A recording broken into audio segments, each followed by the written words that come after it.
The Eagle is 295 feet long, which makes it tough to get in and out of port, especially since it draws 16 feet of water. But all the navigation starts right here on the bridge.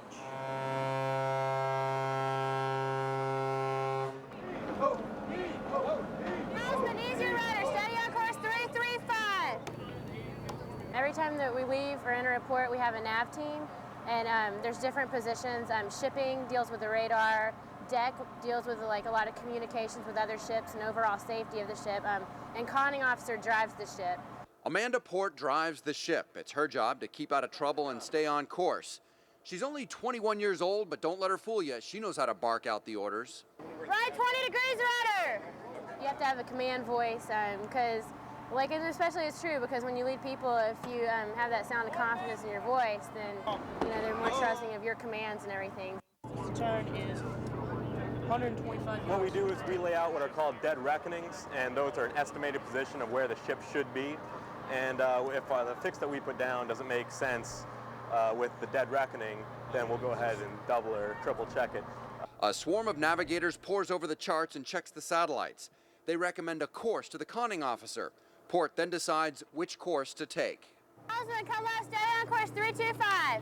My job is to bring the ship left or right in order to maintain course as we're going out through the rest of our transit. 5-5. We use 6 people because it's easier to turn the wheel like that.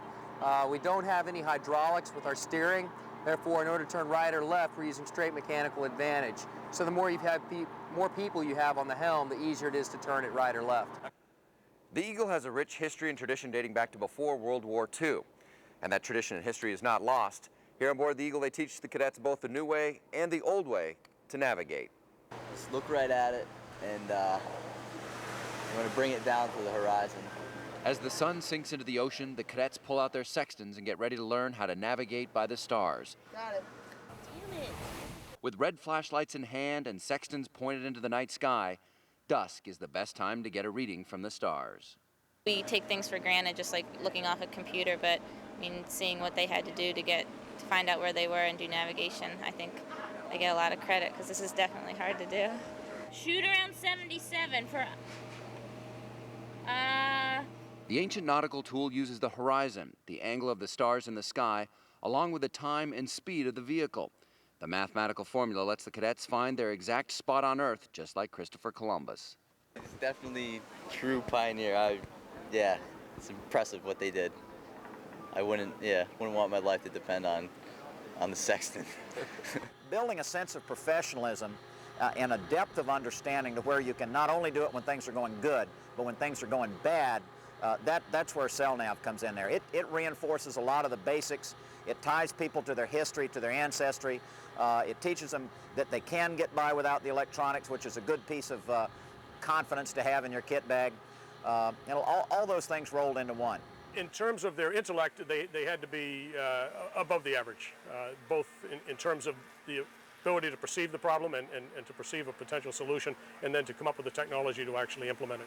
And to think that they did it back when they did in the early 1600s is really amazing. But ancient navigators were at a disadvantage. They couldn't use the sextant in the fog, so their modern-day counterparts developed radar. The radar now allows us to see through the clouds, lets us see through the fog, lets us see through the dark, and lets us identify what we refer to as targets. Those targets can be land masses, they can be buildings, they can be buoys, they can be other ships, as we see here. Now that you've seen how they navigate, we're going to give you a tour from bow to stern and also show you the heart and soul of the ship, so stick around.